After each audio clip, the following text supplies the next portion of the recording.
Hey guys, welcome to Armchair Conversations with Rob. I'm getting more and more questions on the physiology part of what I've been talking about with energy concepts as far as how moving your body can change your psychology. And I kind of delved into that on one of the add-ons to this fielding questions. But what I will say is some of the basis for what I'm talking about as far as how you sit and stand and breathe and how you move affects how you feel in your body, and then of course translates how you feel in your mind, and what you may be capable of thinking in terms of having a more positive outlook, has a basis in several different studies over the years. One about things like the endorphin releases that come from exercise, particularly that's been studied in the running genre, runner's high and things of that nature. Basically, their physiology in the act and the process of running, especially long distances, can create an endorphin release that actually makes them feel good. Well, my feeling and theory is, using this in an everyday sense, is there are other studies that have shown that body language, and if you have never read anything about body language, I really urge you to get any book on the subject and start the process. You don't have to become a master at it, but get a book about body language, because most of them are going to have some useful information that basically lets you know that body language helps to convey messages to other people and lets you read messages from other people, as well as there are certain postures and motions. I mean, that's where the basis of things like yoga and other practices come in, that will affect your hormone cascade, your endorphins, the good chemicals that you produce in your body, or the bad chemicals, because again, you have to have both sides of the coin, that will affect your ability to think in certain ways, which then, of course, affects your ability to act in the world. And of course, those all go back to receiving and the attracting back based on all of your factors.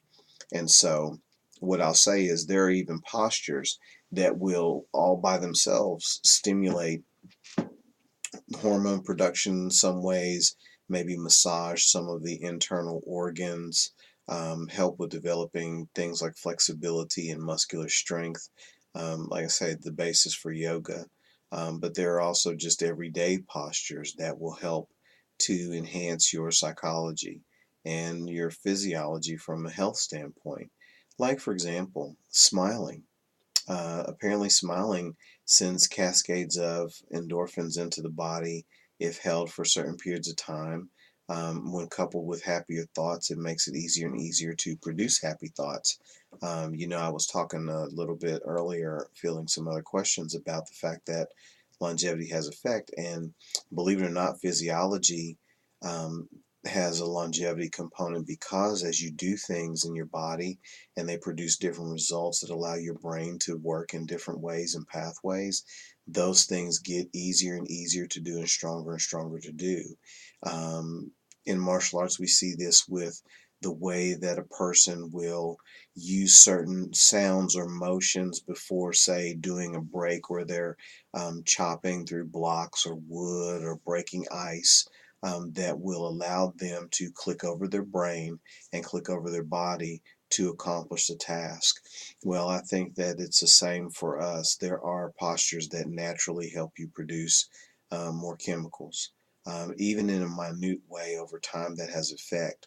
It's the same way that you may say a mantra, or a particular prayer that you pray on a regular basis. Your ability to generate the commensurate psychological and physical and spiritual energy in that process is going to get more efficient, just like you train a muscle or you train your memory.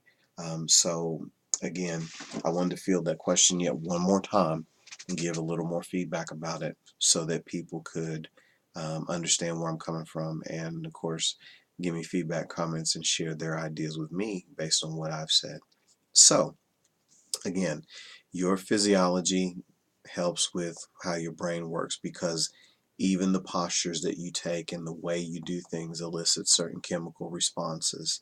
And those chemical responses do affect what you're capable of thinking and perceiving in your brain, which is going to change what you do in the world, which of course translates back all the way back to energy, and then of course what you put out and versus what you receive. So again, thanks for sharing my armchair. I appreciate it. Send me feedback, send me comments.